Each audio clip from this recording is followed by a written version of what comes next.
Hey friends, welcome back to Kiki's Closet. We did it, we made it, the season 3 finale. And we're here today with one of my favorite people on the planet. You know her voice from the beginning and end of every episode, and she's finally here to talk to us. Let's go. Come and play in Kiki's Closet today. Hey friends, we're here with one of my favorite people on the planet and also one of the most talented people I know, Melissa Rosehurst. Hello. Hey Melissa. Okay, so at the beginning of the pandemic, I was like, hey, I have this idea. And Melissa not only supported me, but also wrote the jingle for the song, which you hear at the beginning and end of every episode. And I finally have her here because we have a lot of fun stuff to talk about. Okay, first question. You know what it's gonna be. Oh, I watch every Kiki's Closet episode. What color is my heart? Yeah, what is it? I would say today my heart is powder blue. I've never gotten that answer. Really? Never. And the 112 people I've interviewed, never powder blue. It's like my favorite color right now. I think it's soft. I think it's like full but light at the same time. Perfect. Now, Melissa and I went to college together and we got our degrees in musical theater. But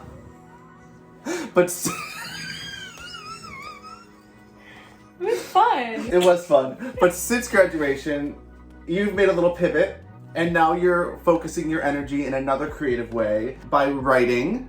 Mm-hmm. You're an amazing songwriter. Thank you. And you and our friend Chris Alinka co-wrote this wonderful story musical called Radical. Radical and the Pink Socks. It is true. Now, where did you get this inspiration from and what was it like building a musical from scratch? So speaking of college, Chris and I lived together on 84th Street, as you remember, and one night Chris was telling us this story about how he got bullied when he was younger, and I always had dreams of writing things for kids, a children's book, something like that. I've always loved children. And one night we just, as a joke, decided to write it. And years later, I bumped into Sammy Lopez, who is one of my dear friends and amazing collaborators. And we were at a party, we were drinking out of red Solo cups, and he said, I own this company and we put on children's books as musicals. And I was like, that's funny, I have this story. And I didn't really believe in myself at all or the story. And Sammy was like, okay, why don't you send it my way? And I was like, what? And he did, and from there on, for the past few years, we've been building Radical brick by brick. The music is by Preston Max Allen, Sammy Lopez, Melissa Jessel, Ben Holtzman are our incredible producers. Ross Baum is doing the orchestrations. Chris Alinka and I are just like so honored, and we have really exciting news about things that are coming up in the fall that I can't really talk about yet. But. Yay, I can't wait. You also have written 3 singles, Bad Feels Good, 7 Hours, and Happy Birthday. All amazing bops. Something interesting about your music is that all of it's inspired by men that have done you dirty. Who said that? Now, you could write about literally anything you want. Why have you chosen heartbreak? I think that heartbreak is the most amazing thing that could ever happen to me personally and to most artists, because I think that when your heart is broken, in a lot of ways I've learned that your heart breaks you open. I didn't know I was a songwriter until I got my heart broken for the first time. And to this day, I say that my heartbreak every time has become my North Star. I really do think that heartbreak starts as this thing where you're like in the thick of it and you're mad at the person who did it and you don't like yourself. And by the end, I can look at the people who have hurt me and feel so grateful because I'm so happy that I have the songs more than them. Another outlet that you have given us is this amazing digital diary called Charged Thoughts. Yes.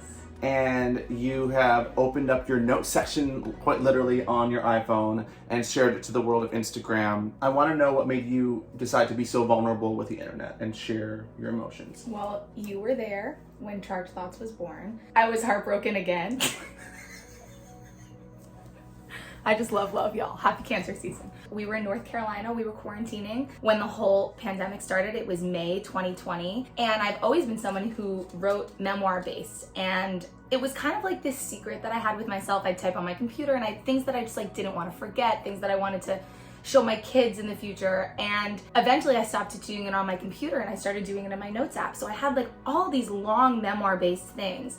And then really when the world closed and we were so isolated from each other, I felt like, what other way can I connect with people than through art? And my muse with music was very quiet. I was not writing a lot of music, but I had so much inner dialogue with myself, and I was sorting through a heartbreak, and I was looking at my inner child stuff, and I was thinking about my friendships, and I was thinking about theater and what it meant to my relationship with me, and I started writing in all these essays.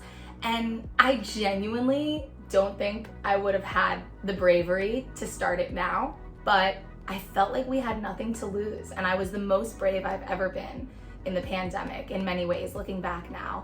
And I just decided to put it on the internet, and it kind of blew up and took off. And to this day, it's probably like the proudest thing I've ever done. And I do think that vulnerability is bravery. So we're all the same after all, is Yes, the tagline for Charge Thoughts. We love it. We love it so you. much. And next Friday is a big day because it's your big 30. How did we turn 30? I don't know, we're old. Well, you're not there yet, baby. You're celebrating in a really fun way. I am. At Little Field Uh-huh. in Brooklyn. It's an amazing venue. I can't wait. And what are you doing? I'm taking all the songs that I wrote in my 20s, all the stories, and I'm honoring my 20s, and I'm putting it out on a stage. And it's gonna be a big concert with a full set band for the first time. My MD is Jacob Yates, who is incredible. We have some special guests, and we have backup singers. And after the concert, it is gonna be a huge disco dance party because I wanna enter my 30s with a good time. I love you so much. I love you so And much. thank you so much for being here. And thank you for joining me the last 15 episodes of this season. Yeah. 35 total. Absolutely wild. We've got a glow up coming for next season. But for now, enjoy the rest of your summer. And Melissa, will you please do us the honor of doing a Kiki's Closet jingle live? Oh my God. Come on and come and play in Kiki's Closet today. We need the thing. Brrr. That's it. That was a frog, actually. Bye, everybody. Come on and come and play in Kiki's Closet today.